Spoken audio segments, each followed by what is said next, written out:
And welcome back, everybody. Thanks for sticking with us. Art Pierce is our guest. Art is executive director at Rome's Capitol Theater, and they are celebrating 90 years of, well, I was going to say continuous operation. Was there ever a break, Art?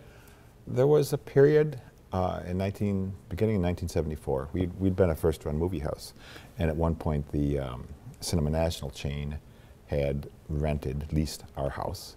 They had a multiplex on the other side of town, two screens. It was a multiplex in those days, and they used the Capitol for the big movies. They just found out it was too expensive to operate it, so they stopped showing movies at the Capitol.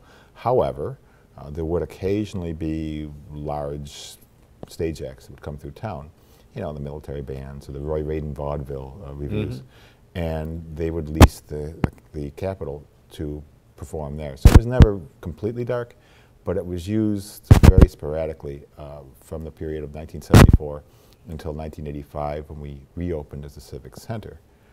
And even then, after we reopened as a civic center, and it had a more regular schedule, it wasn't used really that often.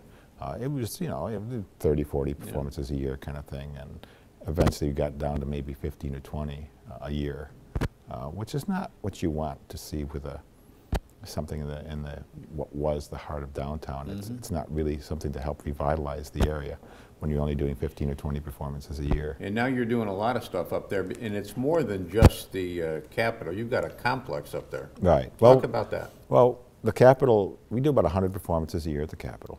And it's movies and it's stage shows. We do summer stage. We have the Rome Arts Hall of Fame induction ceremony is there.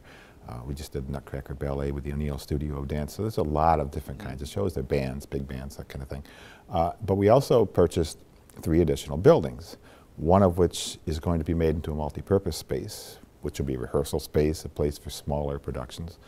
And then we have a 2-screen cinema in a building right next to the Capitol. And we show current-run independent movies there. It's open 365 days a year.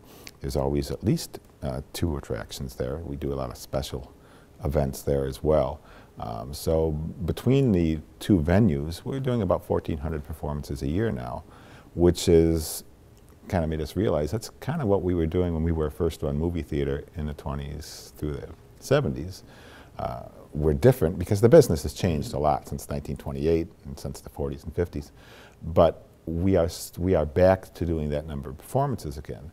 And no, we're not getting 1,000 people a night to see movies at the Capitol. Not that we really ever were, except maybe for a brief period in the 40s. But we're not even getting 500 people a night because one of the screens is 73 seats, the other is 51 seats in the cinema. But we are always active in the cinema.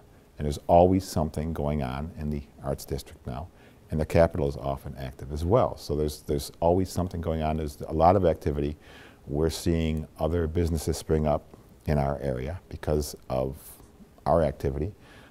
There's a lot of interest in doing some infill in those vacant lots, buildings that were knocked down during urban renewal in the 70s.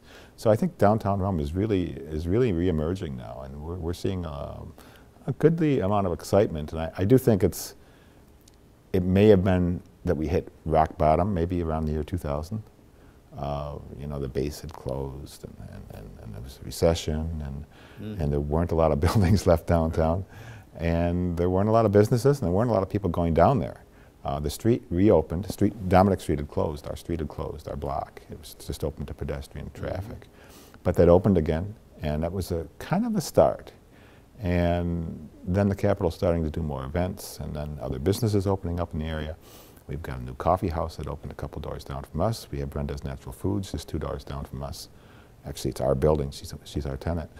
So we have a lot of things there going on now. And a real arts district has now emerged. And there's music lessons. There's an art gallery across the street. We have an art gallery in our cinema lobby. The Rome Art Association is now officially headquartered in the Cinema Capitol building. So there's things starting to happen, and you know, the fact that it's happening every day, and there's not a single day of the year that you can't go downtown and find something going on, is, I think, a big boost for us. How many people does the theater, the Rome Capitol Theater? Capitol holds 1,788. So it's obviously a very different experience if you see a movie at the Capitol as opposed to seeing it at the cinema. The cinema screens are, what are they, 16 feet wide, I think, which is a good size screen for a relatively small room.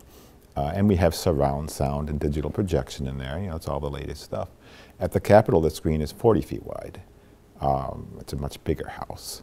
We have digital there as well, digital projection capabilities, and we've added surround sound and a new movie sound system. But we also have 35mm film. When we did the show on Monday night, for example, we ran that on 35mm. But we used some digital to do the recreation of the Capitol greetings and to put the words of the Star Spangled Banner on the screen and all that kind of stuff. And we just finished doing It's a Wonderful Life at the Capitol, and we showed that in 35mm film. So we like the idea that we can run film, digital. We can show basically anything made between 1893 and yesterday. So when those films come up, those old films, they come up in those big cans, right? That's right. Yep. And what, FedEx or UPS or something delivers them? FedEx usually delivers. Sometimes it's UPS. It depends on who the shipper is. And the new movies that you show, those are done digitally? They're on a drive. They come through and you ingest them into your projector. You get what they call a key from the distributor. The key is something that's digital. You get it over the computer. You take this key and you copy it and you go and stick it into your projector, and it gives it to you for whatever amount of time that you've licensed the movie for. So they have complete control over it. Once that key expires, you can't run it anymore unless you go back to the distributor and say, we want to extend that. That put a lot of old movie houses in jeopardy, didn't it? When it did, and it was kind of a little bit of an ugly situation because the studios controlled these movies, and the studios had some chains and have some chains. And it's really a matter of the studios really having a relatively limited interest in working with the independent cinemas. And I think the philosophy was that if we run the independent cinemas out, that's going to be less headache for us. We don't want to deal with them anyway. We'd rather just deal with the chains, some of which we actually control. And people are just going to, if they don't have a cinema in their town, they're just going to go over to the next town and go to the big multiplex. And it was unfortunate. And they also would work with the chains so that they would help finance the projectors, but they didn't do that with the independents. In our case, we're a nonprofit, so we were able to fundraise for the projection systems, which was a big help to us. And some of those independents that weren't nonprofits got driven out. When we come back, let's talk a little bit about what's upcoming at Rome's Capitol Theater. Art Pierce is our guest. Short break, right back.